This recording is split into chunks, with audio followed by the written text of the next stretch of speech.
Bishop Thomas, defensive lineman, 6'2", 301. Top 500 prospects at 467, 73 rated to hit his position. Number 68 in the state of Florida, out of Orlando. Nate. Finally. Yeah. There it is. There it is. You got a Central Florida target. The thing about Bishop Thomas, first, he's 6'2", 300.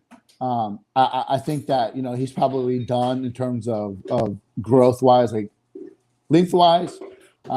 But he moves, again, really well for his size. He's got a really good, get off at the snap. He's really violent as a football player.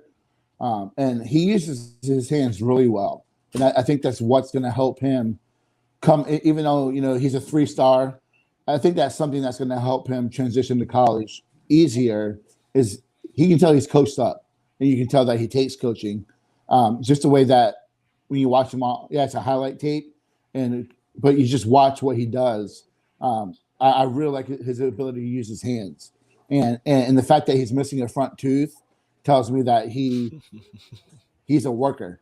I love that. But that tells me that he's down for it. I like that kid. In a year where D tackle is not great, you have a couple guys in Florida who are rated ahead of him nationally, but he's one of the best interior defensive linemen in the state of Florida, and they're able to get him. So it's another good get. And finally, Odell's on the board. Had to get him off the boat. Yeah. It was definitely a heavy offensive line, defensive line move this past week, and we rounded out with Kanaya Charlton, offensive lineman, 6'5", 351. Back to Georgia for him. Back to Georgia. Did you watch our offensive line last season, Mark? That's why. That's where this comes from. He's down to about 320 now, I believe. 330. No. That's what he told Dustin. He's like 335, probably, which is perfect. That's one thing that he wasn't a sloppy 350. He's just a big kid, and have you guys watched his highlight film yet? Yeah.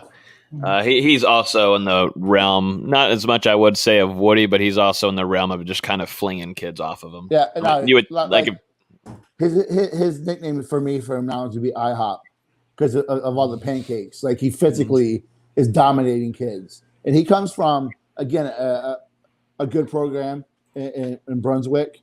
I think he got to clean up his body a little bit, but at 350, if you watch him, he moves really well. Again, a theme here with all these guys, big body kids that move really well. And I think that he's not a project like some of the offensive linemen that Florida State's landed recently, but he's probably a year or two out to be a guy that contributes for major minutes. But again, you look at guard, I'll take him any day. 6'5", 330, 340, that wants to physically dominate you. And that's what this offensive line needs. So another guy that Florida State noticed really early.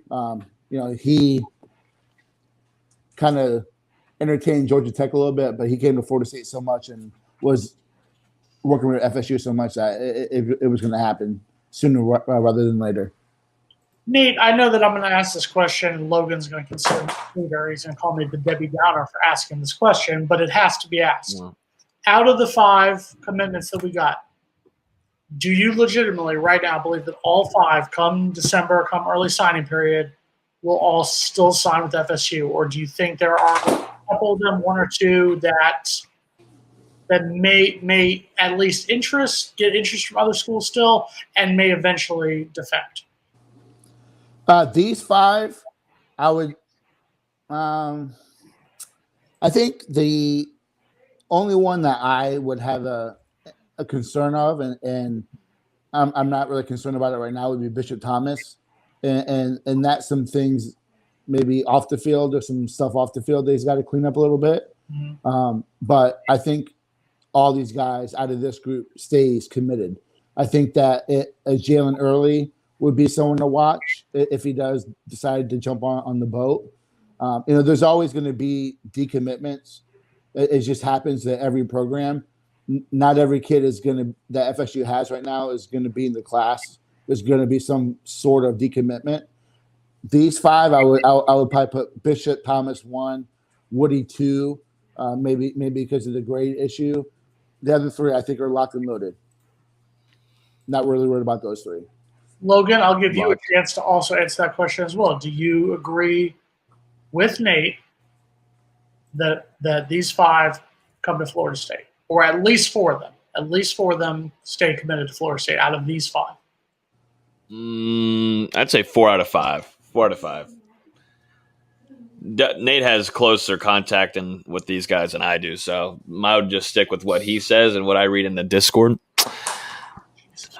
and go off of what he says in there. But I feel optimistic. I do too. Sap, I think, is one that is going to turn into a big time bell cow. With these 5, I mean, you look at also Low Ball, who obviously committed before these guys, but you've got an offensive line now that is going to start recruiting, and it's going to help too in that QB room going into the 23 class and moving forward.